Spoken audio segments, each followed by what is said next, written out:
ছাত্ররা যখন আন্দোলন করে এটা তো একটা লিমিটেড আন্দোলন। ধরুন কোটা সংস্কারের সাথে তো সারা দেশের মানুষের কোনো সম্পৃক্ততা নাই। যার ফ্যামিলিতে ধরেন সন্তান নাই, যার ছেলে সরকারি চাকরি করবে না, তার তো এখানে সম্পৃক্ততা নাই।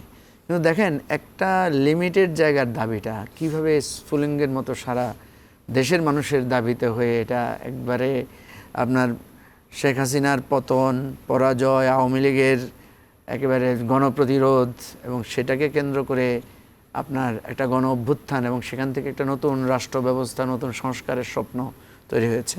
এটা সত্যিকার অর্থে ইতিহাসে হয়তো যখন লেখা হবে তখন আমরা যদি বেঁচে থাকি তখন হয়তো আমাদেরকে এই লোকেরা স্মরণ করবে যে আমরা ওরকম ইতিহাসের সাক্ষী ছিলাম।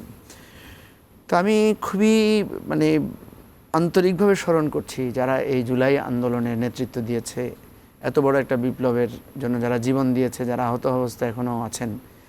এবং আপনি যেটা বলেছেন যে আমাদের প্রত্যাশার প্রাপ্তির কী আছে, একটা বছরের মধ্যে এখনও তো রেশই কাটেনি আমাদের কাছে। এখনও মনে হচ্ছে যেন আমরা সেই স্মৃতিটা ভুলতে পারছি না, রেশটাই কাটতে পারছি না। তো প্রথম হলো যে দেখেন, আমার কাছে একটা আলাদাভাবে তৃপ্তি লাগে কি, আমরা যখন আমাদের নতুন রাজনীতির সূচনাটা করেছিলাম তো প্রথমে আমরা বলেছিলাম যে আমরা মতবাদ বা মতাদর্শ ভিত্তিক রাজনীতি করব না, আমরা একটা অধিকার ভিত্তিক রাজনীতির স্বপ্ন দেখতে চাই। তখন আমাদেরকে অনেকে বলেছিল যে এটা আবার কী ধরনের কথা, মতাদর্শ না থাকলে কি রাজনৈতিক দল হয়? তা আমরা মানে এই বোঝাতে পারছিলাম না যে না, অধিকার ভিত্তিক রাজনীতিটাই একটা রাজনীতির নতুন দিক নির্দেশনা হতে পারে।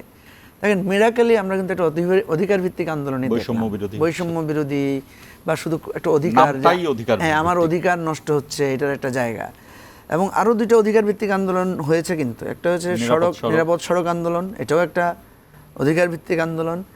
এর আগে এই কোটা সংস্কার আন্দোলন তো 18তে শুরু হয়েছে, আর আরেকটাও ছিল ভ্যাট বিরোধী আন্দোলন। এগুলো প্রত্যেকটাই হচ্ছে সিভিল রাইটস, যার যার জায়গা থেকে অধিকারের আন্দোলন।